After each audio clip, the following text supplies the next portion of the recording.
दोस्तों, आवाज की दुनिया के दोस्तों, मैं गौतम वरिया फिर से आपका स्वागत करता हूं हमारे YouTube चैनल गौतम वरिया में। और दोस्तों, हमारा ये फ्लैश का तीसरा एपिसोड, और तीसरे एपिसोड में हम आपको बताएंगे कि ये जो फ्लैश है उसमें कौन सी फ्लैश कैसे वर्क करती है। तो जैसे कि आप अगर एक नॉर्मल फ्लैश खरीदते हो तो उसमें मैंने अगले एपिसोड में बताया इनबिल्ट पॉपअप फ्लैश आपका मिररलेस कैमरा नहीं है, नॉर्मल कैमरा है। क्योंकि आफ्टर मिररलेस कैमरा मैंने भी जितने पॉपअप फ्लैश देखे हैं उसमें ज्यादातर वो फ्लैश हाई सिंक, यानी कि हाई सिंक क्या है और कैमरा सिंक क्या है। सबसे पहले हमें समझना है कैमरा सिंक्रोनाइजेशन, उसके बाद हमें समझना है हाई सिंक्रोनाइजेशन।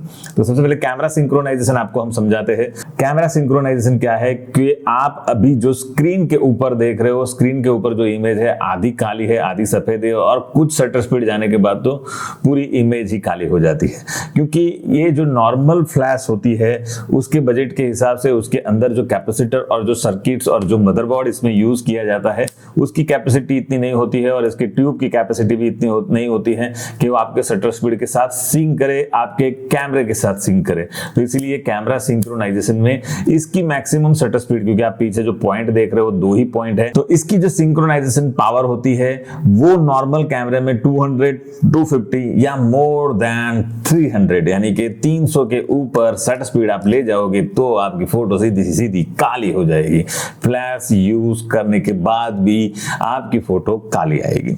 तो ऐसी फ्लैश न खरीदते हुए हम गोडोक्स की, अगर आप फ्लैश खरीदते हो और गोडोक्स की फ्लैश ये जो हाई सिंक्रोनाइज होती है, तो ये हाई सिंक्रोनाइज फ्लैश में आपको क्या फायदा होता है मैं आपको बताता हूं। कैमरा सिंक्रोनाइजेशन में अगर आप अपनी शटर स्पीड, यहाँ पे जो इमेज देख रहे हो उसमें शटर स्पीड में 8000 तक ले गया। जी हाँ दोस्तों, 8000, 4000, 6000, यानी कि आपके कैमरे में 8000 है, नहीं है तो 4000 है, तो 4000 की शटर स्पीड या 8000 की शटर स्पीड तक मैं अपनी फ्लैश को इस्तेमाल करता हूं।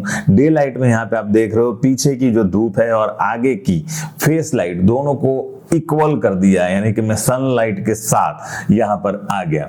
यहां पे फ्लैश की पावर की बात करें तो ये V860, यानी कि सीधी सी बात है कि ये 1 kV के नीचे 860 वॉट तक आप जा सकते हो, यानी कि 860 जो आपका 1 kV से नीचे हो। अगर आप गोडोक्स में आप देखोगे तो 100, 200, 400, 600, 300 ऐसी अलग अलग पावर की फ्लैश मिलेगी। तो वो पावर की फ्लैश आपको बाद में इस्तेमाल करनी है जब आप एडवांस पे आ जाओ।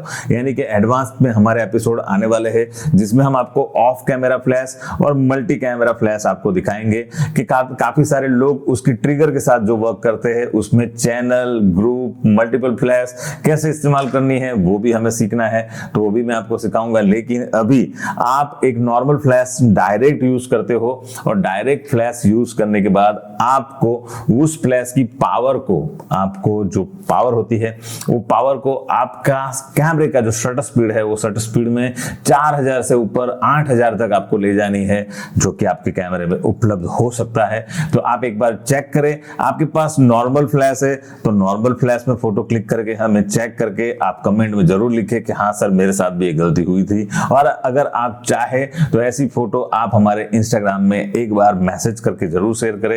यहाँ पे आपको इंस्टाग्राम आईडी भी मैं दे रहा हूँ, तो इंस्टाग्राम पे जाइए, हमारे इंस्टाग्राम पे भी फॉलो करें, और ऐसे छोटे ही वीडियो आपके लिए मैं इंस्टाग्राम में भी बनाता रहूंगा और वहां पे आपको रील्स के माध्यम से भी बताता रहूंगा।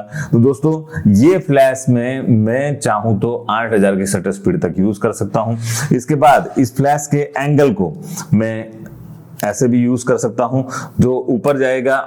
ये एक फ्लैश का इनबिल्ट लाइट मॉडिफायर है। ये फ्लैश को ज्यादा हार्ड करने के लिए एक और रिफ्लेक्टर दिया हुआ है। इसको मैं नॉर्मली इस चीज को मैं अंदर भी डाल सकता हूं और इसको भी मैं फिर से अंदर डाल सकता हूं। ये जब बाहर निकलेंगे तो दोनों निकलेंगे। तो आपको जब ये एंगल पे फ्लैश यूज कर रहे हो, अगर आपका कैमरा वर्टिकल में आप यूज कर रहे हो तो वर्टिकल में आपको फ्लैश ये सीधी जाएगी, उसकी जगह आप बाउंस करना है तो ऐसे भी कर सकते हो और आप ऐसे भी कर सकते हो।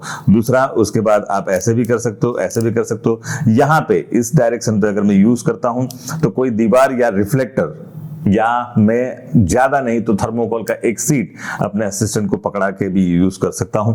अगर ऐसे में जब यूज करता हूं तो मेरे टॉप पे सीलिंग्स मेरी व्हाइट कलर की हो तो ही ये बाउंस का मजा आएगा, नहीं तो ब्लैक है तो कोई फर्क नहीं पड़ेगा क्योंकि फ्लैश जाएगी वापस तो आएगी नहीं। तो बाउंस लाइट फोटोग्राफी कैसे करनी है, फ्लैश के एंगल को कैसे यूज करना है, वो सारी चीजें आपके पास अगर हाई सिंक्रोनाइजेशन फ्लैश होगी, यानी कि HSS हाई सिंक्रोनाइज जो फ्लैश होगी, तभी आप यूज कर सकते हो, या आप मैनुअल मोड में काम करते हो तब आप यूज कर सकते हो। तो दोस्तों ऐसी ही फ्लैश फोटोग्राफी के लिए मैं आपके साथ बहुत सारी चीजें लेकर आने वाला हूं, तो आप बने रहिए, कमेंट करिए और इस वीडियो को हो सके उतना ज्यादा शेयर करिए। जितना ज्यादा शेयर होगा, जितना ज्यादा कमेंट होगा, जितने लोगों ने इसको देखा होगा और हमारे व्यूवर्स बढ़ते रहेंगे, तो ही हम आपके लिए एपिसोड बनाएंगे। सीधी सी बात है दोस्तों कि आपसे हमें कुछ एप्रिसिएशन मिले, आपसे हमें कुछ प्रेरणा मिले, और आप चाहते हो कि हम आपके लिए और एपिसोड बनाते रहे, तो आप कमेंट करते रहिए, अपने दोस्तों के साथ शेयर करते रहिए। आपके फोटोग्राफी ग्रुप होंगे, व्हाट्सएप ग्रुप होंगे, उसमें भी शेयर करिए वीडियो को। जितना ज्यादा शेयर होगा उतना ज्यादा हमें बढ़ावा मिलेगा और हम आपके लिए नए नए वीडियो लेकर आते रहेंगे। दोस्तों बहुत जल्द मिलेंगे नेक्स्ट वीडियो में, तब तक आपसे अलविदा लेते हैं। बाय बाय, जय श्री कृष्ण, आओ जो।